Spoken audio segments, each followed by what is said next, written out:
ज्येष्ठ शुक्ल पक्ष की निर्जला एकादशी व्रत। एक समय महर्षि वेदव्यास जी महाराज युधिष्ठिर के यहाँ संयोग से पहुँच गए।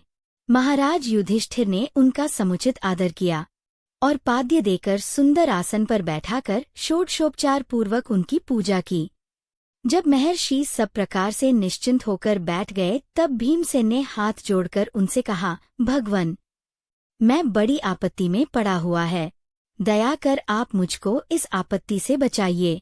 भीमसेन के ऐसे वचन सुन महर्षि व्यास ने हंसते हुए पूछा, क्या बात है भीम, निः संकोच हो कहो। भीम ने कहा, प्रभो, महाराज युधिष्ठिर, धनुषधारी अर्जुन, विचारवान सहदेव और बहादुर नकुल एवं सौभाग्यवती महारानी द्रौपदी इत्यादि सभी लोग एकादशी का व्रत करते हैं और मुझे भी विवश करते हैं कि तुम भी एकादशी का व्रत करो। महाराज, आप तो जानते ही हैं कि भीमसेन का जीवन अन्न पर ही आश्रित है। एक दिन भोजन न करने की बात तो अत्यंत दुष्कर है। एक क्षण भी बिना खाए यह नहीं रह सकता। तब आप ही बताइए कि किस प्रकार यह मेरा धर्म संकट दूर हो। भीमसेन के ऐसे वचन सुन व्यास जी ने कहा, मानव धर्म की संपूर्ण कथा मैं तुमको सुना चुका हूँ। साथ ही वैदिक धर्म की कथा तुम्हें समुचित रूप से सुनाई है और ये भी बतलाया और समझाया है कि कलिकाल में वे समस्त धर्म कार्य करना असंभव नहीं तो कठिन और दुष्कर तो जरूर है। अस्तु, मानव जीवन के कल्याण के निमित्त मास की कृष्ण पक्ष एवं शुक्ल पक्ष की एकादशियों का व्रत अवश्य ही करना चाहिए। बिना इन व्रतों को धारण किए प्राणी मात्र का कल्याण नहीं है। महर्षि व्यास के ऐसे वचन सुन भीमसेन अपनी धर्म भीरुता के कारण बेत के समान कांपने लगे और अत्यंत ही भयभीत होकर बोले, प्रभो, ये तो ठीक है, परंतु व्रत का रखना और भूखा रहना तो मुझे मृत्यु से भी बढ़कर है, सो भी हर महीने में 2 बार वासुदेव वासुदेव। हे भगवन, अब आप कोई ऐसा व्रत बतलाइए कि जिसमें ज्यों-त्यों कर एक दिन भूखा रहकर ही मैं पापों से मुक्त हो जाऊं। भीमसेन के ऐसे वचन सुन महर्षि वेदव्यास ने कहा, अच्छी बात है, मैं तुम्हें व्रत बताता हूँ, उसको करो। इस एक ही व्रत का पुण्य फल मास की समस्त एकादशियों से बढ़कर होगा। महर्षि के ऐसे वचन सुन भीमसेन प्रसन्न हो गए और हाथ जोड़कर कहा, प्रभो, कहिए और शीघ्र कहिए कि वह कौन सा व्रत है। महर्षि ने कहा, वह व्रत ज्येष्ठ मास के शुक्ल पक्ष की निर्जला एकादशी का है।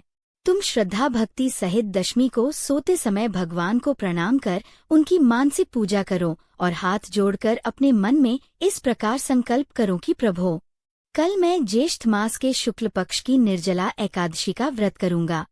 मुझे शक्ति दो कि मैं अपने व्रत को पूर्ण कर सकूं।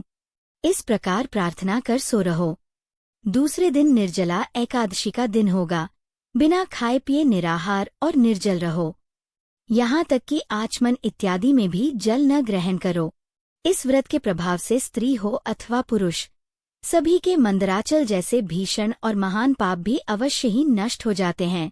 इस व्रत में गोदान का बड़ा महत्व है, अर्थात एकादशी माहात्म्य भाषा गोदान अवश्य करना चाहिए।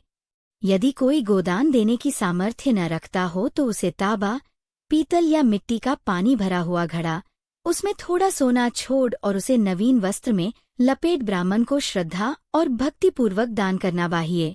इस प्रकार जलदान देने एवं स्वयं व्रत समाप्ति तक जल न ग्रहण करने वाले प्राणियों को एक एक क्षण में कोटि गोदान देने का फल प्राप्त होता है। उस दिन यह कार्य अर्थात यज्ञ, दान एवं जपादि कार्य करने वाले को अक्षय फल की प्राप्ति होती है। इस प्रकार श्री कृष्ण जी ने स्वयं कहा है। अतः फिर दूसरा पुण्य कार्य करने की आवश्यकता क्या है। विष्णुलोक की प्राप्ति इसी निर्जला व्रत के ही द्वारा हो सकती है। इस दिन फलाहार करना चाहिए। अन्न खाने वाले की अनेकों प्रकार की दुर्दशा होती है और वे चांडाल स्वरूप समझे जाते हैं। इस व्रत के प्रभाव से चोर, गुरुद्वेषी एवं हर प्रकार के पापियों का उद्धार हो जाता है। श्रद्धालु स्त्री एवं पुरुषों के विशेष कर्तव्य ये हैं।